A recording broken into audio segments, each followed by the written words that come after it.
Hey guys, Bobby here, and in this video, I'm going to show you why you need to be using ND filters on your drone footage, and showing you some side-by-side footage on the Mavic 2 Pro with and without an ND filter.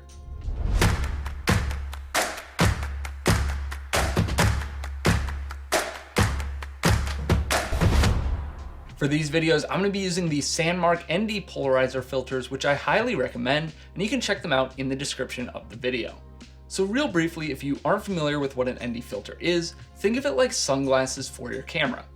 And you might think that's pretty unnecessary, but if you're shooting in manual mode on your drone and you want the most cinematic footage, then there's no better way to get that than with an ND filter.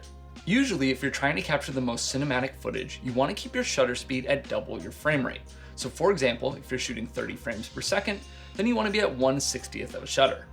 For a long time, drones had fixed apertures at f2.8 or something like that, which meant that if you wanted to film in the daytime and keep your shutter at double your frame rate, you had to use an ND filter. In recent iterations though, drones have introduced variable apertures, and while you might think that you no longer need an ND filter because of that, generally you'd be wrong. Even with a variable aperture, the Mavic 2 Pro doesn't go past f11, which just isn't far enough to shoot in broad daylight. Beyond that, you might not want to shoot at f11 or f22 or something like that, and that's where ND filters come into play.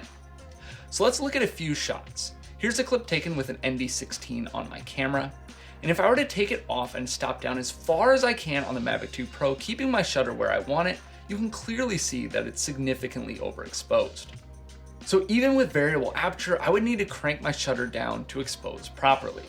And for reference, here are a few shots with the shutter cranked down, and then similar shots with the ND16 filter and my shutter kept at double my frame rate.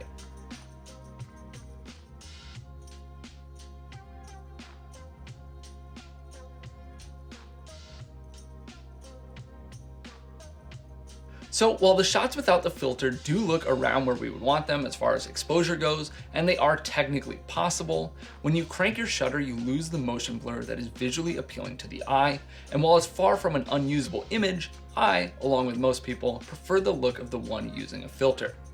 Not only that, but if you're planning to slow your footage down in post, you'll definitely want to keep your shutter at double your frame rate to avoid any issues.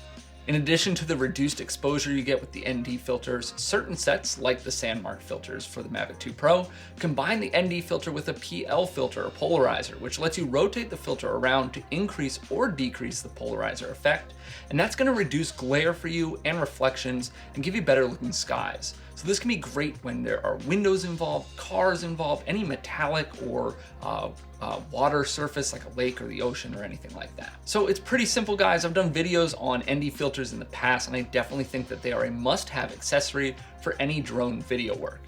I currently use the sandmarc ND Polarizer filters for the Mavic 2 Pro, and I've used sandmarc filters for a few years now and I've been very impressed.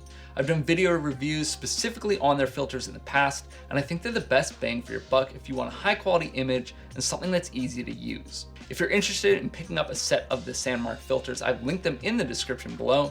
It's going to cost you $100. You're going to get an ND4, ND8, ND16, and ND32, so you're going to be set for any scenario.